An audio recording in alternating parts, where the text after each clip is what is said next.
This is a review of the Sony KDL 40 NX713 television.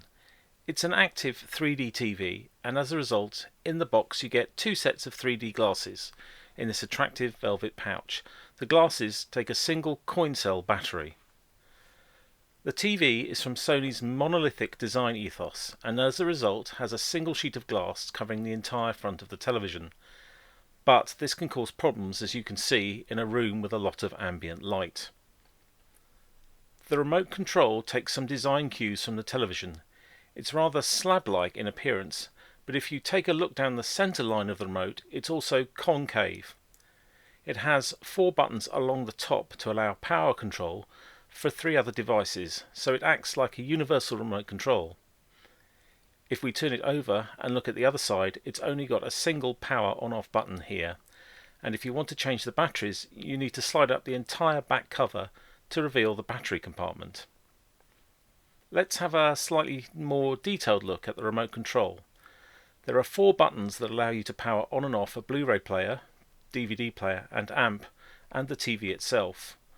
Below it there are some transport controls and the theatre button, which is a shortcut to a movie picture preset. You have the favourites button at the top of the cursor keys, guide, return, and the options button is a shortcut to, amongst other things, the picture menu.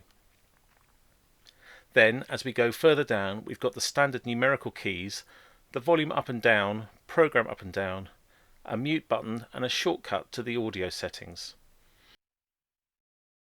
Let's have a look at the menu system, because this TV came out about 6 years ago, way before Sony adopted the Google TV menu system, and as a result this uses the cross-media bar arrangement that was first introduced with the PS3.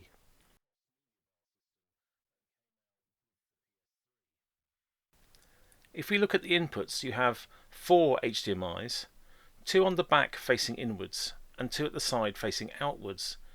These ones are very near to the edge, so you'll probably need right angle HDMI adapters, although if you are wall mounting this TV they might prove unsuitable because of issues with clearance between the TV and the wall.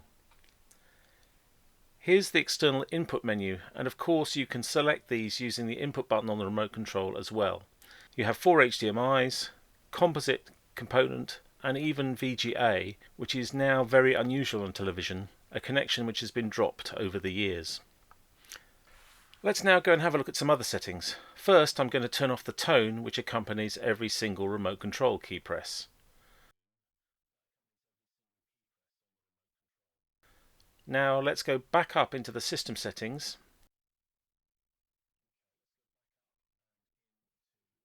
In here you have Scene Select.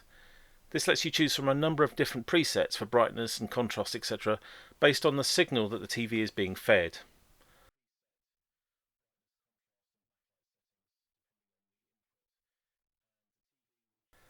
Looking at eco settings, power saving, light sensor, idle TV standby, all these are pretty standard settings here, nothing unusual.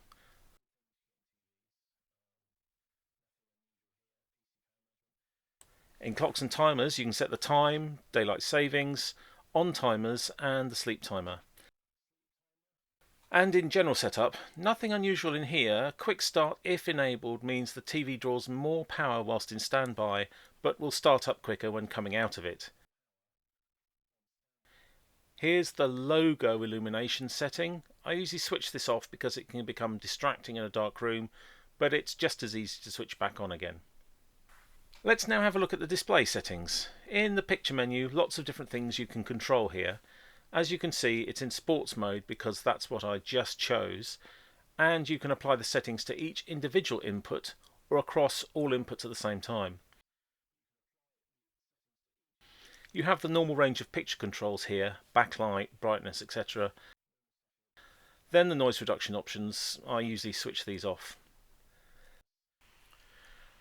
Then you get to the advanced settings menu. Most of the options here are designed to increase the contrast dynamically, the exception being gamma. The white balance setting is used when performing a calibration.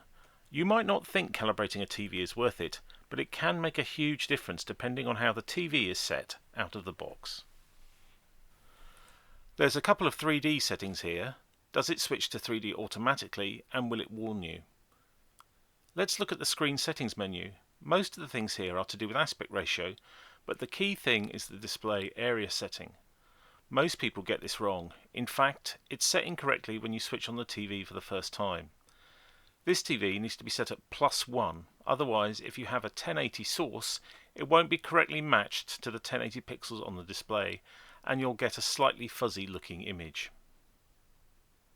Now to the sound settings. Not much in here again that's unusual, but you can set it so that the headphones work at the same time as the speakers. This TV doesn't have fantastic sound quality, but then no flat panel TV does, because they lack the space for larger speakers. In the AV preset setting, you can select whether the HDMI sockets are always active or only if there's something plugged into them. This means that you can cycle through them much quicker on the remote control. You can also change the label attached to the input. On the calibration side, Sony don't have a full suite of calibration controls, but I was able to use the 2-point white balance setting to calibrate the grayscale. As you can see here, all the numbers are in the green, with no single area being out by more than 1.4, which was a very good performance. The same cannot be said, however, of the color calibration. Sony do not have a color management system, and any adjustment to the settings has to be made crudely via the color and hue control. This is the best performance I could get, with only magenta being above the ideal figure of 3. Any attempt to reduce this error in magenta caused more errors in the other colours.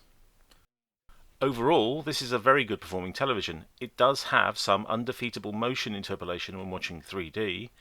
It's very well built, weighing in at around 19 kilos, which is about double the weight of today's 40-inch televisions. It has built-in Wi-Fi, and the TV is able to be swiveled about 15 degrees in either direction on the stand. It calibrates well, particularly with regard to the grayscale, and gives an image with a lot of impact. It does suffer a little bit from clouding, which is generally only visible with white text on a black background. Overall, I found the performance very good, and it's been very reliable.